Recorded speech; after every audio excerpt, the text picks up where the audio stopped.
Sampler is Ableton Live's premier instrument for working with sampled audio.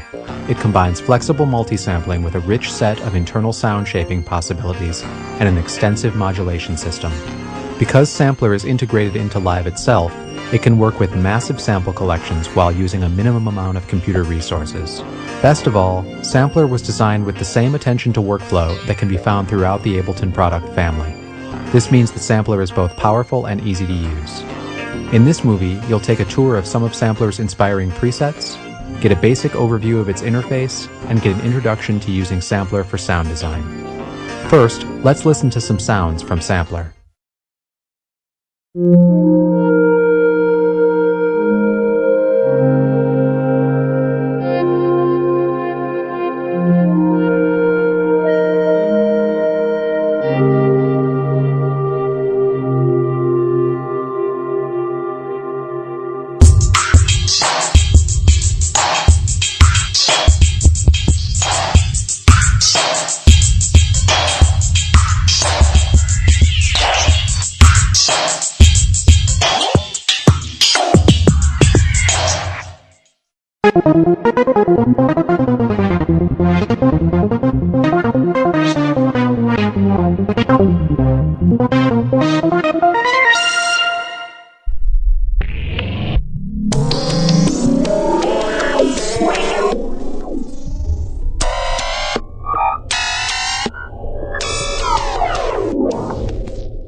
Now, let's do a bit of sound design in Sampler and learn its interface along the way. Sampler's interface is navigated via a series of tabs that is always visible in the title bar. We have a basic preset here that contains a single piano sample. We're going to turn this piano sample into a synth bass sound. The sample's waveform is visible in the Sample tab, while the Zone tab toggles the display of Sampler's zone editor, which appears in its own dedicated view directly above the track view. The Zone editor shows all of the samples that are in the current Sampler preset. The Sample tab also shows the playback parameters for the currently selected sample. These controls adjust the basic tuning, volume, and pan of the sample, as well as start and loop markers.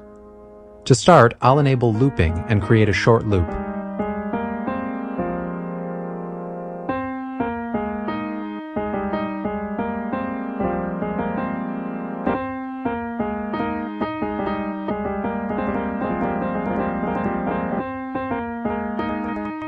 Now I'll adjust the crossfade to smooth the loop boundaries.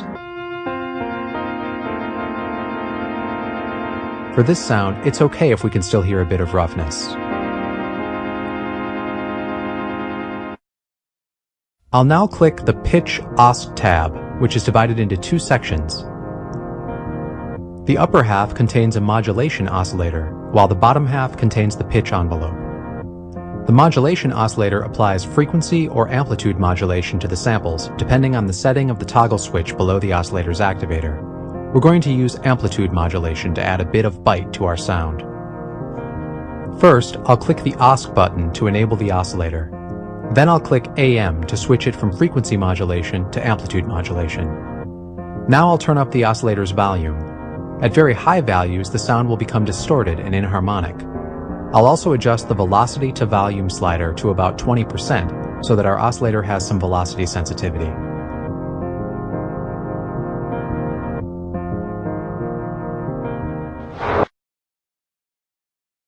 We're now going to use the pitch envelope to create a fast pitch drop when the sample is triggered. This will create a punchy attack.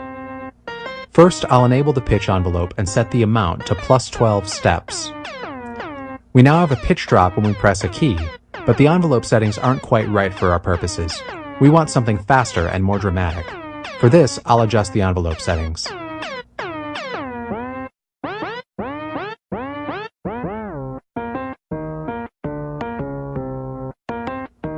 These pitch envelope settings also transpose the preset down an octave, Let's transpose down one more octave. Let's also enable glide, which makes our preset monophonic and causes a pitch slide between notes if the new note is played while the old note is held.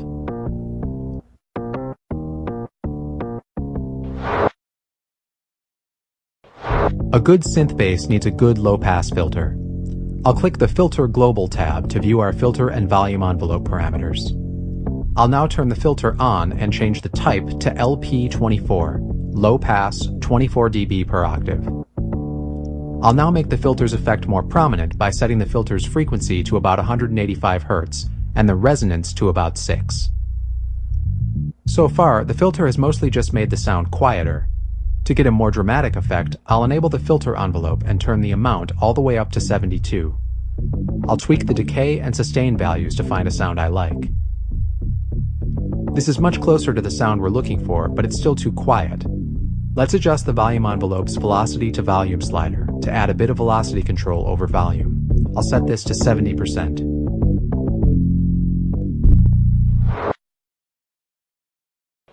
Now, let's use a low-frequency oscillator to apply some automatic modulation to our sound. I'll click the Modulation tab to show the auxiliary envelope and the 3 independent LFOs. LFO 2 and 3 allow routings to many of sampler's parameters. I'll enable LFO 2 now. In order to hear the modulation, I need to choose a destination for the LFO. In the A chooser, I'm selecting Filter Envelope Amount and setting the corresponding amount slider to 100. When I hold a key, we now hear a pulse at the frequency of the LFO, 1 Hz. Let's change the frequency so that it's tempo synced by clicking the note switch in the rate section. Now I'll adjust the speed to a nice syncopated 3/16 notes.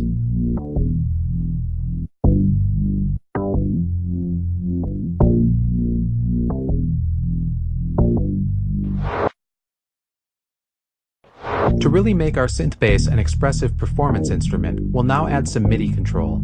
I'll click the MIDI tab to show the modulation matrix. Any of these MIDI controllers can be assigned to 2 independent destinations. Let's use our modulation wheel to control filter parameters. First, I'll choose Filter Frequency in the Destination A chooser for the mod wheel and set its amount to about 20. Now I'll select Filter Q, Resonance, in the mod wheel's Destination B chooser and set amount B to 100. You'll now hear a more pronounced filter effect as I turn up the modulation wheel while holding notes.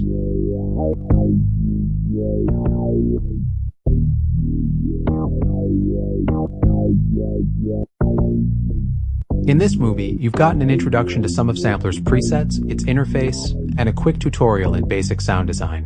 Here are some ideas for further exploration. Go back through the movie and try out different settings for all of the parameters. You might be surprised how different the patch can sound when just one parameter changes. Try replacing the original sample with other samples from your library. You'll have to adjust the loop parameters in the Sample tab, but all of your other parameter settings will be maintained. The sound design example here used only a single sample and none of Live's effects. Your sound design possibilities become much more varied as soon as you start adding additional samples to a sampler preset and applying Live's effects devices.